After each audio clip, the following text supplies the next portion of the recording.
இந்த அமரன் ஒரு படம் இப்போ வந்து ரீசெண்டா ரொம்ப நல்லா நடிச்சிருந்தாப்புல, நல்ல படம். அது மட்டும் உண்மையான கதை என்பது மாதிரியே நல்ல மேஜர் முகுந்தன் அது ரொம்ப நல்லா இருந்துச்சு. அதுக்கு முன்னால பரியரும் பெருமாள்னு படம் பார்த்தேன். அதுல வந்து அவர் எடுத்திருக்க மெத்தட் கலையா பார்த்தா ரசிக்கலாம், ஆனால் கதையா பார்த்தா இருக்கணும். ஏன்னா அந்த ஆள் அவர் அந்த நான் ஃபீல்டில் இருக்கும்போது அவனுக்கு வயசு 3 வயசு 4 வயசு இருக்கும், சின்ன குழந்தை. இப்போ எடுத்து வளர்ந்து வந்திருக்கான், நம்ம அப்ரிஷியேட் பண்ணணும். வளர்ந்து வரவன நம்ம எப்படி அப்ரிஷியேட் பண்ணணும். அவனுடைய தன்மை எடுத்தது அந்த மாதிரி ரொம்ப கேவலமா ஒரு ஜாதிக்கு அப்படிலாம் கிடையவே கிடையாது. பழைய காலத்துல இருக்கு, ஒரு காலத்துல இருந்து நாங்க வளர்ந்த காலத்துல நாங்க தான் அடிச்சிருக்கோம். அந்த காலங்கள்லாம் போய் அவர் அந்த காலத்துல இப்படிலாம் நடந்துச்சுங்கிற மாதிரி இமேஜினேஷன்ல எழுதிருக்கு. கலையா ரசிக்கலாம், கதையா பார்த்தா இருக்கிறேன்.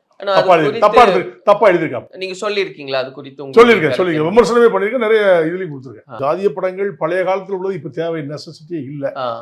அவங்க கதைக்காக தான் எடுக்கிறாங்க, அது ஒரு கலையா தான் எடுக்கிறாங்க. நீ அதை தான் பார்க்கணும். இல்ல திரும்ப அது வந்து சமூகத்துல அதை வந்து டீப்பா வந்து சமூகமா ஏன் பாக்குறீங்கன்னு தான் நான் சொல்றேன். அது கலையா பாருங்க, சமூகமா பார்க்க வேண்டாம்.